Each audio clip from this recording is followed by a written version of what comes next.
So here we are, beside the Sphinx. Very close. Yeah, megalithic rocks all around again. We're in the temple of... That temple was designed by Tutmosis IV, I see. and I believe it is earlier than Tutmosis IV. We can see some names here like Amun-Hotep, and outside we see Merin Betah. It seems that many kings shared in building this construction. This construction, yeah.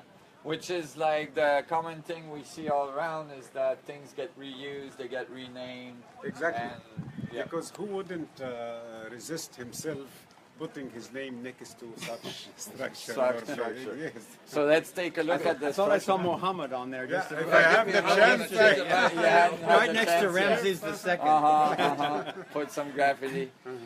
So let's go this way. Let's go and take a look at it. And yeah, go ahead. Let's understand one of the early names of the Sphinx is Her-Em Achet. That is one of the very early of that structure. Horus in the horizon.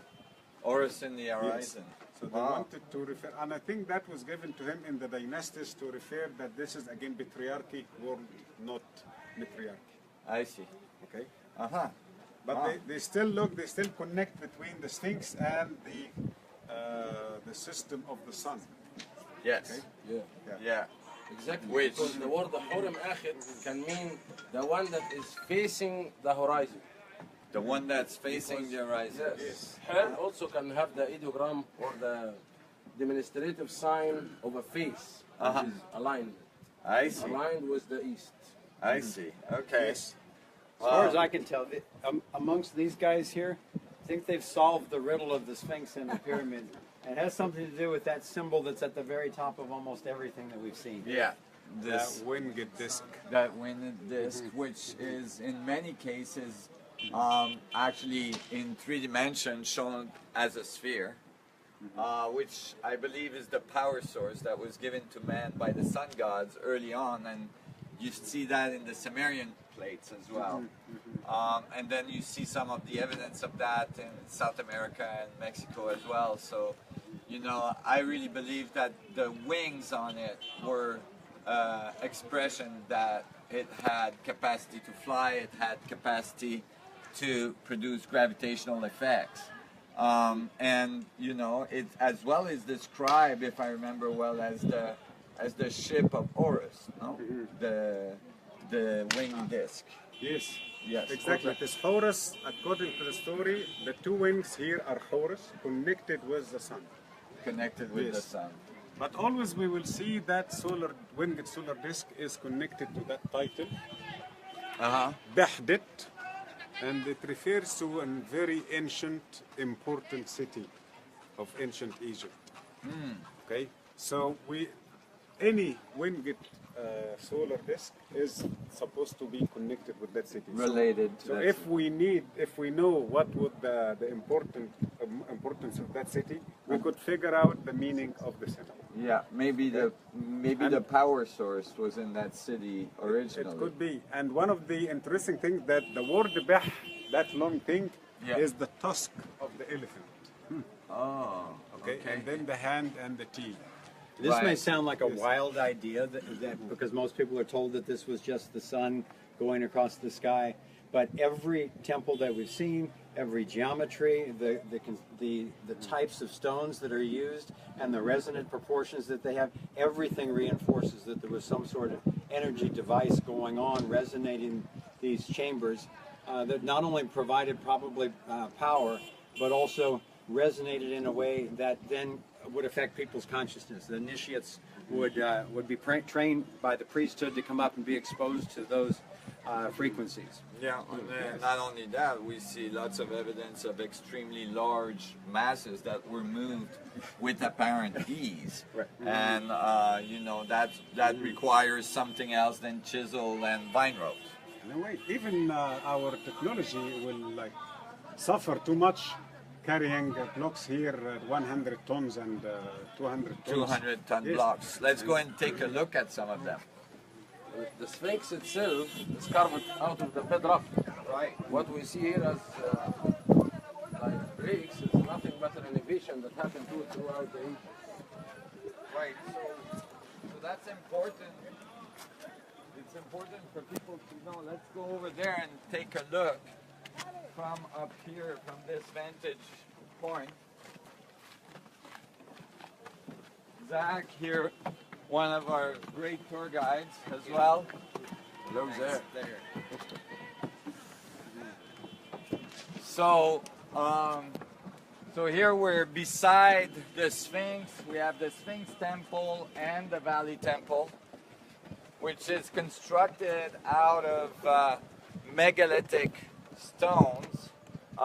If we look at this stone over here, it's a good example, the one on the bottom and the other one stacked on top. You can see some more across here and some more across on the Valley Temple. This one there, yes. There's one here. Size. And they're about 200 ton, 150 to 200 ton, right? Around this. Not most of them, of course, but they are bigger than the normal case of limestone. Right. And number two, we don't only believe that they were cut from here, but I think also from near the second pyramid. So the same area they cut around the second pyramid. From there, they brought some blocks around the pyramid itself to balance the ground level, and they brought some here at this temple. Right. But in this temple, unfortunately, we lost almost 90% of the granite casing of this temple from inside. Right. So not only is the 200-ton blocks available, placed in here to make the walls, but the 200-ton block were cased inside and outside with massive granite blocks from Aswan, right? That comes from 600 kilometers from here. 1,000 kilometers from here. Many of them all removed right now. They're more visible in the Valley Temple. But the casing was on the inside and the outside of these massive blocks. These massive blocks came from the enclosure. So you can see the enclosure of the Sphinx, at least some of them came from the enclosure. So when the Sphinx is carved, right, Mohammed? Uh-huh. So it's not like they built the Sphinx, they carved it. The bedrock was high level, the same like the head level, or even a little bit higher. The bedrock was at the height of the head. And so they carved down to create the enclosure. When they carved down, Foster, they didn't just remove, manageable, little stone like ting, ting, ting, They were ting, not ting, destroying, ting, ting. yes, the Right. surrounding stones. Stone. They used the material, and when they removed the stone, they removed 200-ton blocks. Which can add very extra job for them, because Of course. cutting and destroying the sides maybe can be easy job because they are removing it Material. exactly. Yeah. But now they need to keep what they cut in a good shape, Right. because they were going to use it again. Never mind that they were cutting 200-ton blocks, which is extremely difficult to manage. Exactly. Never mind stack them, on top of each other, which is something with large cranes today we would have an extremely hard time doing. Of course. Yeah.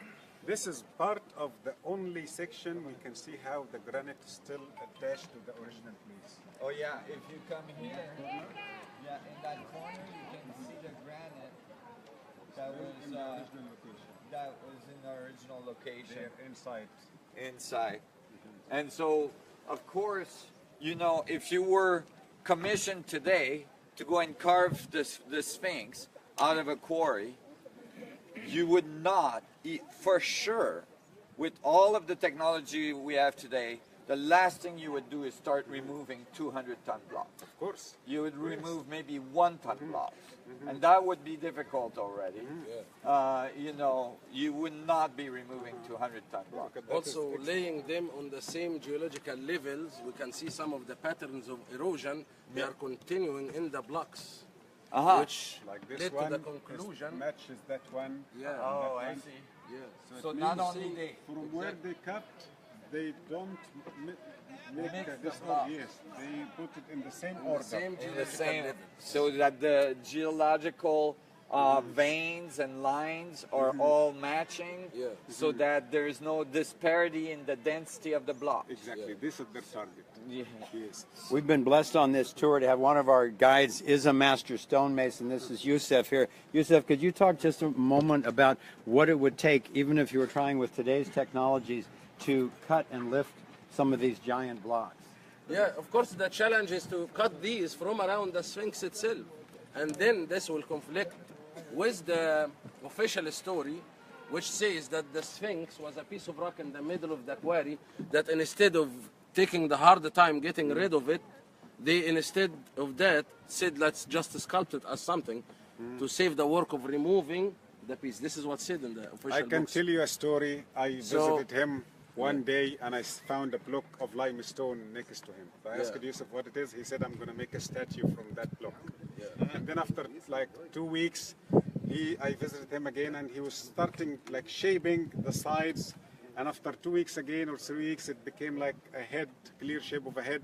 And after 3 months, I could see some details. And then like after 5 months, I managed to see the like good shape of a statue. Of a statue. From limestone that size. That size. Yes, Nothing. like 80 centimeters maximum. Right. So apparently the Because makers of because I this had didn't some have kind of any tools proper we don't chisels or have. beams. Exactly. That's the trick. That's what was missing. You needed more copper chisels. Exactly. So the challenge here we are talking about is if you have the capability to remove these blocks from around the Sphinx and put it in the same geological order, like we see the erosion levels are continuing It's the same. like that. So I wouldn't think then removing that piece of stone can be challenging A for big those. problem. Exactly. Of course, So- you left it there on Yes, purpose. it has a significance. Right. It has Because a I significance. remember when I was young, some hard work in my town. When people they carry those kind of big bags, 100 kilograms, they carry the bag and then they like push it away and then they go bring on. So they don't care about how they replace them. Right. But in this case, no. Every stone comes out from here. Right. Comes out with a certain number. Yeah. And location And- and height. Yeah. Okay. Which is again extra job for the original job. For sure. So, of course, again, like it would be much easier to just chip the stone enclosure and remove the material in manageable manageable size, Yeah. unless you've got something extraordinary, unless you have extraordinary technology, and for you to be removing 200-ton block is not a problem, right? And some of the blocks are not even straight, like this block's a corner block, isn't it? Yes. Yeah. So some of the Same. blocks are actually corner blocks and L-shape. L-shaped. The same reflection on the other side. Uh-huh. Yeah. Oh, yeah. On the other side, you can see an L-shaped block again. That's making the corners. So, like that means that you're actually removing a large portion of the material to make the L. Yeah. Right. Exactly. So what's the principle there? Why do that? Well, most likely you don't want seams at the corners. So that means you don't want the walls to be individual self-standing walls. You want the whole structure to work together. True. And so for resonance, for earthquake protection, all this, that would be important, right? And that is why we can think about something very important. Yeah. We saw the obelisk, we saw the 1,000 statue, 1,000 tons statue. So they can easily put a big stone and they can do the Sphinx. Right. Why they had to hack all the stones around and they built this, unless this was the design. That was That stone is the stone the design required and the function won't be. Okay, well, there's the other thing is that the dating of the Sphinx, right? There's the problem of the dating of the Sphinx. According to, I will not say very good evidences, but some evidences, maybe weak, Yeah. that the Sphinx is related to Khafre, Yeah. and also according to similar evidences that Khafre who built the second pyramid. Right. So we are talking about the fourth dynasty, The fourth around dynasty. 2600 BC. 2600 BC, but all that evidence is supported mainly because of this stellar, right? No, actually the stele is talking about different king Okay. And it didn't mention, at least what we can read, because the lower part is broken. That's right. So it didn't mention who built the Sphinx or. Right. Why don't we go in here close to that? There is a broken cartouche, but we cannot see much details of it. And Let's they not claim, go too far in because I'd like to look at the erosion on the. Okay. Yeah. So the evidence that the Sphinx was carved by Khafre is what? According to the beard, we saw a design, a carving for some symbols on the beard, and that beard, most of it in the Egyptian museum. Right. The same type of carving was done by Khufu in one of the northeastern. By Khufu. By Khufu in Yeah. Sinai. Inside. So some people say, okay, if we see the two carvings similar, so the same hand did it, so it will be Khufu. I see. Okay. But then there's the issue that kings used to go to all kinds of statues and put their name on it. Exactly. So how do you know There it's is no name Khufu? even. It is as a design which can be repeated by any person, by any Yeah, carver. yeah, and it was common to see in Egypt everywhere the same design being repeated Right. many places Right. Yeah. with different king's name on it, And right? Exactly. the beard was not part of the bedrock. So Right. it could have been added at any time. I see. And that's Yeah. why the beard is fallen. It's fallen. And we can see the holes of the chicks to support the beard. Oh, Like that two was strings. placed Yes. underneath it. Yeah. Okay, well, that brings us to the next issue, is that the head seems to be disproportionately small Smaller, yes. compared to the body. Exactly. So there's a lot of support to think that the head was actually recarved. Not Exactly. only small, but in a better condition than the body. In a better condition than Yes. the body. So Yeah, what when you look happened- at the yes. erosion on the Yeah. body And- and you look at the erosion on the head, it And the looks fact completely is, different. the head is supposed to be the most eroded part of the statue. Sure. Because it was covered by sand for centuries. And sand must protect the body. Yeah. But we see the opposite. So it means that the body, the whole statue was exposed to severe erosions. Right. But then when they recarved the head, they chiseled All the erosion away. Yes. So what you mean is that the body was in the sand for a very long time, but the head was sticking out. So the head should have more erosion than the Exactly, body. than the body. And, But the and whole- it's yes. the contrary. And so so that's supporting evidence that that was recarved. And we understand from the history that so many names restored the Sphinx. It started with Tutmosis IV. Uh-huh. He admitted in that stela that he removed the sand and he Right. cleaned the area. Right. We have Hatshepsut, we have Kha-Emwasit, and we can see some of those renovations and restorations from the ancient Egyptian times. Right. And then there's the other evidence, which is the erosion in the enclosure, right? So if we look at the enclosure, the erosion in the enclosure, and the erosion on the stones that makes the Sphinx Temple and the Valley Temple as well.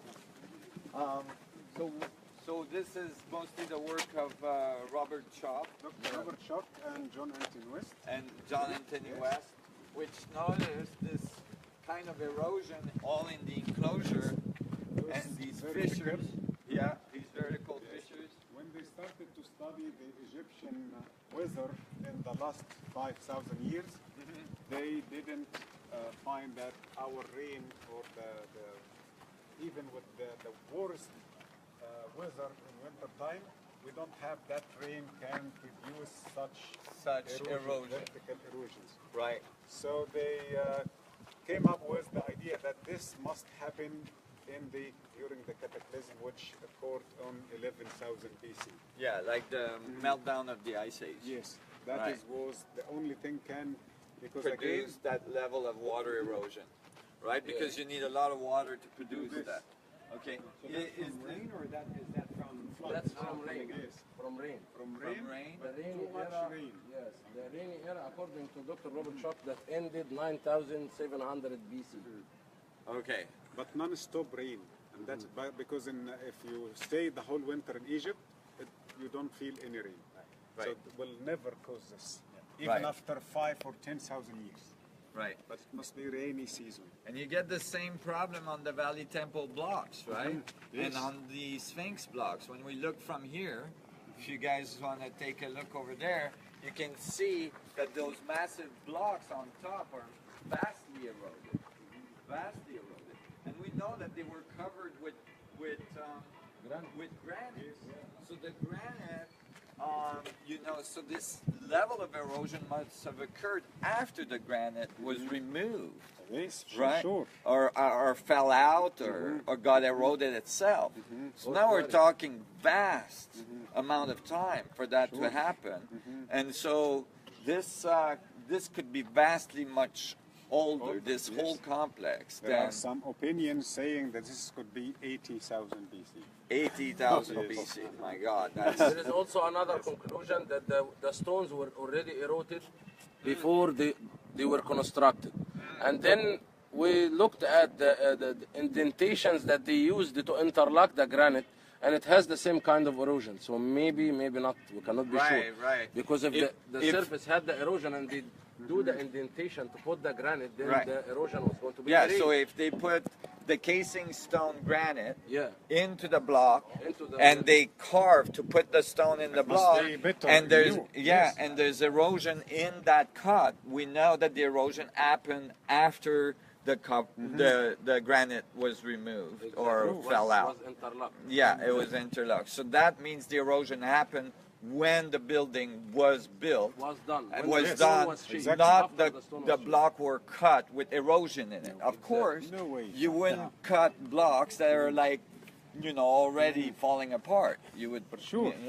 So, You have to get the solid blocks and go down anyway to get solid blocks. right. We dig out, let it erode, then carve. This is what I'm talking about. We can see those little breaks from limestone. All the dark colors are ancient, especially those sections in the middle. This is dynastic. So that's dynastic repairs, right? Yes, and the newer layers of the lighter color from modern times. The last renovation happened 1999. Right.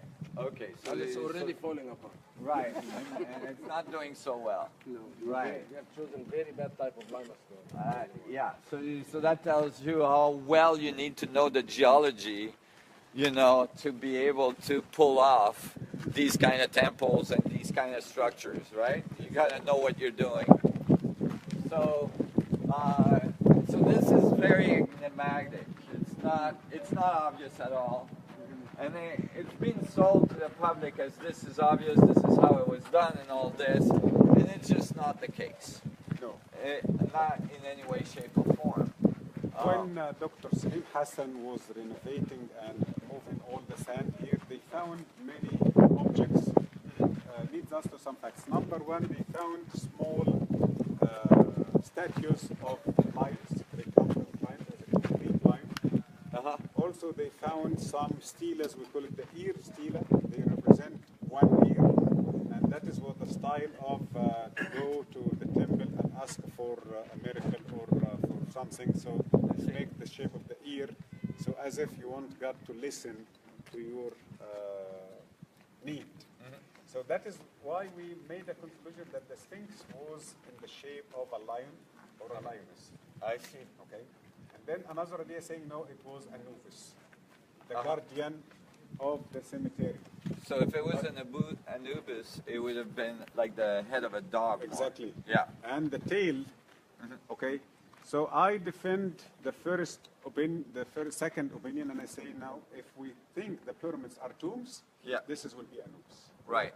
But if we think the pyramids are Something else. this will be Tifnut, or the lion. The lion Faces east. faces east. Anubis must face west. And that's why in the tomb of Tutankhamun, when they found the jackal, it was facing west. Yeah, Anubis. Yes, Yeah. and Howard Carter was very accurate when he made that comment that he found the jackal facing west. West. Because Anubis is the opener of the past in the west side. Yeah, Anubis is the opener of the past, the one that leads you to the underworld, right? Exactly. And so this would be different, and then as well there's the constellation relationship with Leo, where Leo rose right in front of the Sphinx some 11,000 years ago. 10,500. 10,500. Okay, yeah. So One of the names that the Sphinx had once was called Hirhul, which means the house of the lion. The line. the House of the Lion. The House of the Lion. Okay, well that's pretty supportive. Yeah. So that head must have been the head of a lion. Yes. Right. And then it would have matched the body a little bit. Remember in the museum we saw a statue of a lioness from the fourth dynasty. Okay, from terracotta stone. Right, right, right. Yeah. So the idea of having that statue from the fourth dynasty and earlier, because I believe they witnessed the statue like this. Right. So all the dynastic Egypt could have just stumbled across the Sphinx. Basically, the Sphinx might have been there already. It might have been a lion facing the east, and they eventually dug it out. They eventually repaired it a little bit and recarved the head. Yeah, and don't forget the statue of the Middle Kingdom, the Sphinx was complete lion except the face only, not the whole head like here. Right. So it has the hair of the lion, the ears of the lion, Yeah. all the details except The face the of face. The human or The one Right. from Tanis. the one, yes, from Tanis for Ibn Imhat. And I see. it has a relevant factor to this because that statue Muhammad is talking about has 3 different names on it. I see. And the statue is related to an older era than the 3 names. You can find the name of Merim Pitah, of course, and Ramses the second, Second, and yes. Besusan. Yes. So 3 names, but the iconography of the statue itself related it to the Middle Kingdom era because they found statues in the same iconography with writings from the Middle Kingdom. Right. So it could have been the same it was the head of a lion, and then the middle, just the face, got recarved. Yes, Okay. especially when we see the size of the head is much smaller than the body. Right. Right. Maybe we cannot realize this because we are very close. Right. But especially from the other side in the higher ground, we see this very clear. Yeah. The head is like a sesame. Yeah, on a really big body, right? We can look at the erosion on the Sphinx as well, not just the enclosure. There's quite a bit. Is there? I think there's more on the rump. Yes. You know, in the back. Some of the erosion is quite significant. You know, when you look at this erosion here, you need a lot of water to produce that. This is a pretty good quality limestone. Yes. It's That is why they used it to build the Valley Temple and the Sphinx Temple. You know, the other thing that strikes me is that sandstone, limestone is not necessarily easy to quarry in big blocks because it has a tendency to crack. It has a lot of fissures in it. All the layers above the bedrock had cracks, so you cannot get one piece of 3 meters Right. or 2 meters. And sometimes it is too hard to find even 1 meter long. Yeah, so it must have been really hard for them to get those 200-ton blocks out of the enclosure. You know, it would have been much easier to make, you know, I don't know, like even just like 20-ton blocks or 10-ton blocks, which would have been hard enough already. Of course, especially after the granite casing, then it will be more than enough. Right, no kidding, because now you got granite casing on top of limestone. I mean, it's not like, I mean, that must have been completely bomb-proof already, right? But then 200-ton blocks. Why? Are you dealing with really, really high energy?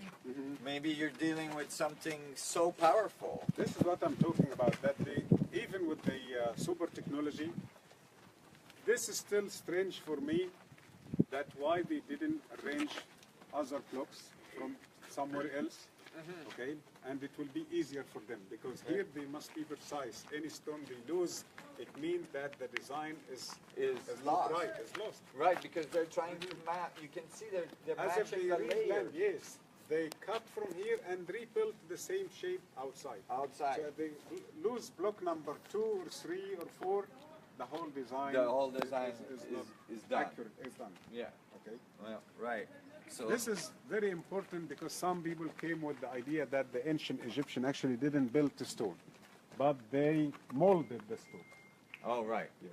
But we are telling them the fact that, okay, any sample from the Valley Temple or the Sphinx Temple, with this, they will match 100%. 100%.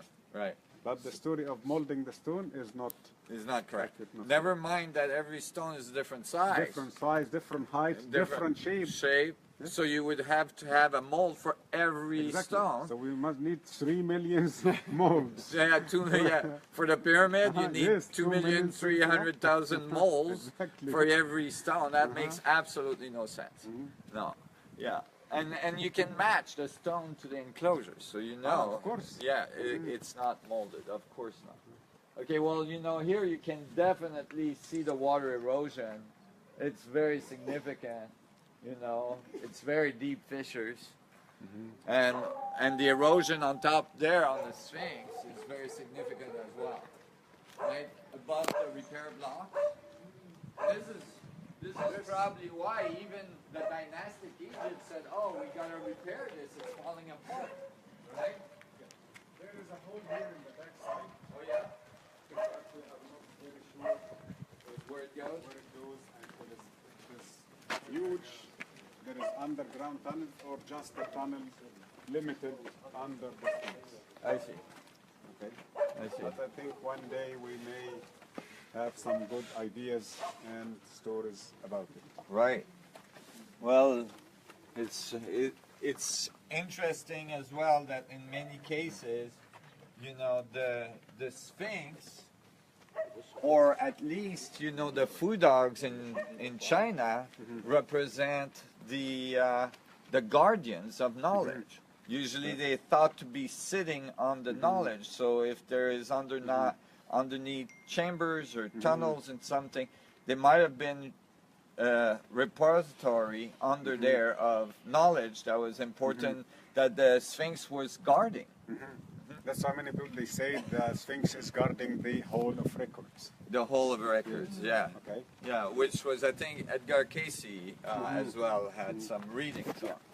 Maybe I disagree about this from a certain point of view that it is not written records, but I feel it is like something you feel.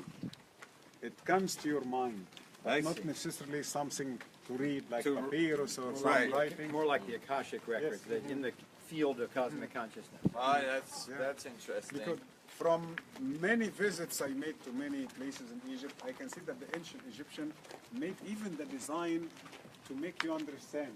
But the problem, we don't, because we still think very materialistic.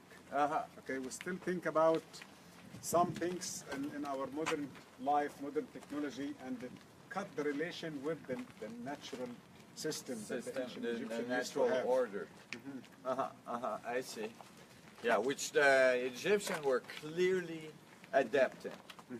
When you look at the way they interacted with nature, the way they talked about it, the way, even like their incredible capacity to reproduce physiognomical, you know, accurate depictions in Let their me tell you statues. this, now all the pregnant lady to know they will have boy or girl, they go to the doctor with ultrasonic. Ultrasonic, Is it? yeah. If we use ultrasonic too much, what will happen to the baby? Well, it won't be Will healthy. Okay, good. Yeah. The ancient Egyptian had this natural system by bringing two seeds, barley and wheat, okay, and they poured the urine of the pregnant lady, and within a week one will grow. Barley means boy, wheat means girl. Really? You see? Wow, interesting. This is Because of the natural system. hormones. Exactly. Ah, wow. So here is the question: how did they know that the hormones of the boy affecting barley and the hormones of the girl affecting wheat? Okay. But they would still use it because if we talk about technology, they may have other tools, but Right. they didn't use any of those technologies. Right. They used natural elements. The natural elements. So it shows they had a really in-depth understanding of nature. They worked with nature in an amazing way. I mean, to do this, you know, some of the most important natural forces that we experience every day on Earth is gravity. Sure. And it will kick your ass, right? I mean, you don't just start picking up 1,000-ton blocks, 200-ton blocks and moving them with ease unless you have some very you know, profound way to interact with gravity. Of course, because we are not talking about one block or 2 or 10. We are talking about great number, Yeah. millions of stones. Right. Now, when we just think about loading them and sending them to the field, to the location, that will take years. So what about just putting them in layers above till 139 meters? So that is, as you say, they must be completely capable of doing this. Right. With tools can make that job very, very easy job. Right. Because we agree that when they place a stone above the lower one, that stone must be weightless. So they can push it, they can control the sides. Right. But a piece of 100 tons, Right. just, I am very sure, even with our technology, when we put it down, we must have a mistake. At least 1 centimeter wrong off the center or off the edges, so Yeah. we must put it back. Right. So how do you move it? Exactly. Right. Again, this may sound crazy to people who haven't been introduced to this, but I know in the work of John Hutchison from Canada, where he's got devices where he has coils and aims energy at a particular location, and then metal starts to wobble and then soften and it joins together. And the other quality that it has subjected to this field is that it tends to lift off the ground. So it's a miniature version, it's a baby version of what they maybe had here, but it's an indication that that can happen. Right. Right. Exactly. One of the things about this as a lion, Patricia was saying earlier that the feline, the representation, the phi of that is iron, like Fe for iron, and that it was actually the connection to the ability to magnify and harness the electromagnetic force field. And so, and also had a relationship with water, and that was the significance. And lion is like alignment. So the word alignment coming from that same basic understanding. So the notion of being aligned here, magnifying, tapping into, and harnessing the electromagnetic energy. Right. And also the transmutation of gold in terms of alchemically speaking. Well, you know, it definitely was clear that the ancient people that did this, and I'm not going to say ancient Egyptian because it sounds clear at this point that it was dynastic Egypt anyway. You know, the people that did this were very concerned with alignment, and that they actually made great effort to align their monument very precisely to true north and the cardinal forces on the planet, the interaction of the magnetic field with the surface and so on, even globally.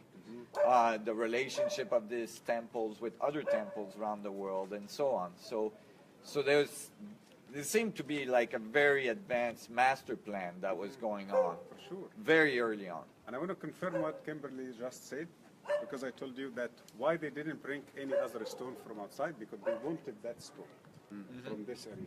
Number 2, there is, I forgot to mention, you can see the corner we just passed from that wall.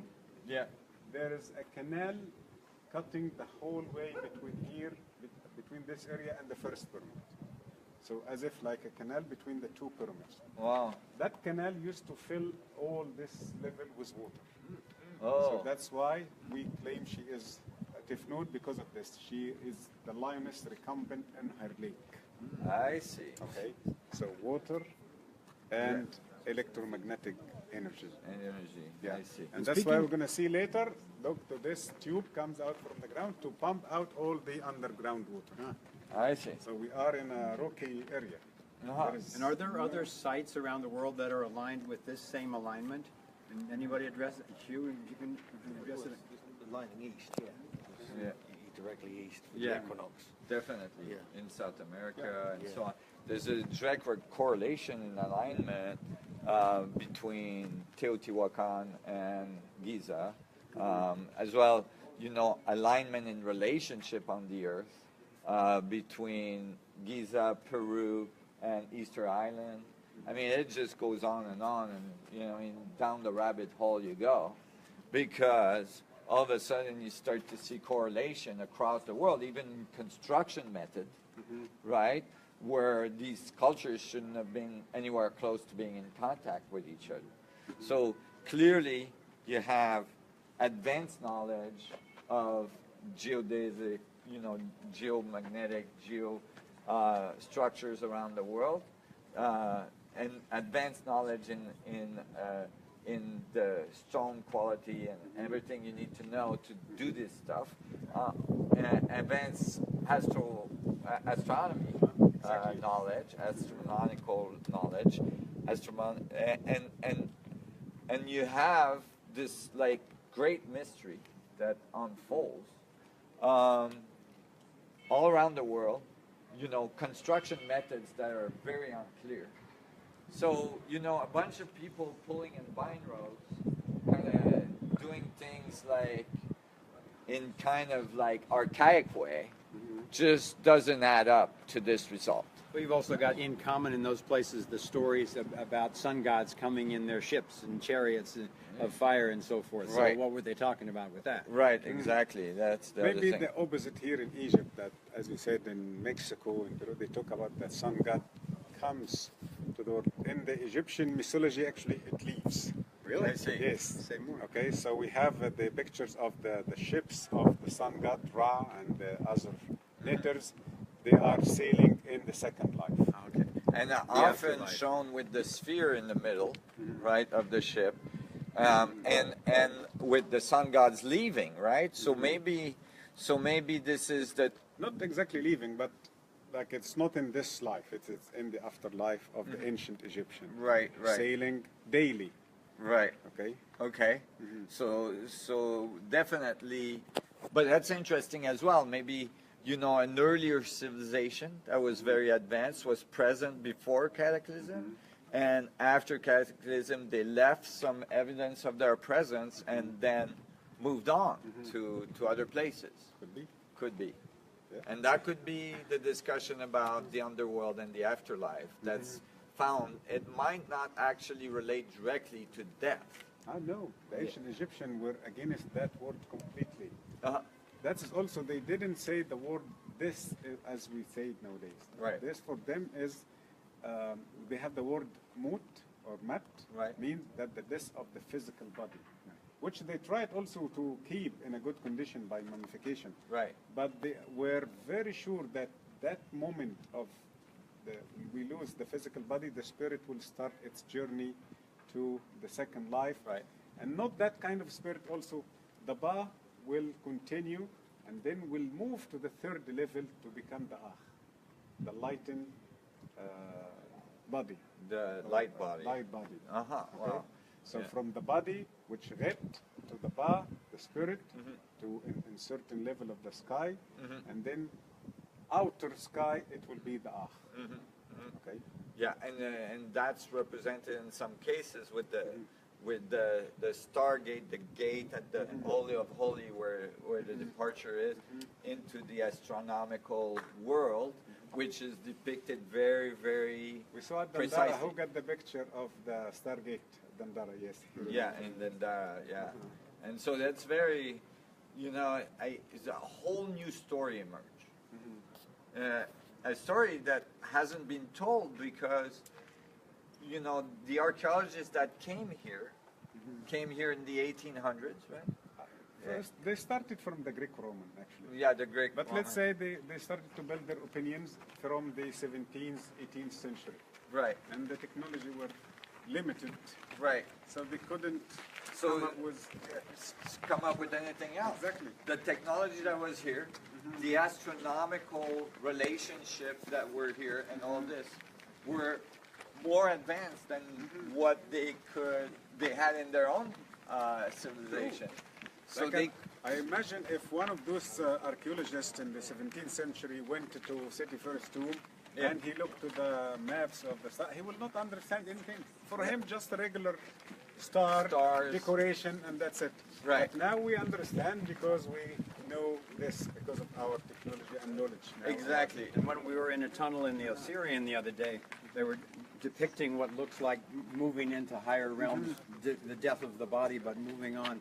And they actually had a reclining body, like a corpse, and then reflected above it, divided by a line, was the same body looking back down. It's almost like an astral body. It lifted out, and there were the ships talking about them moving on, and of course the same orb once again. Right, the same It's orb. amazing the way these stories start to tie together.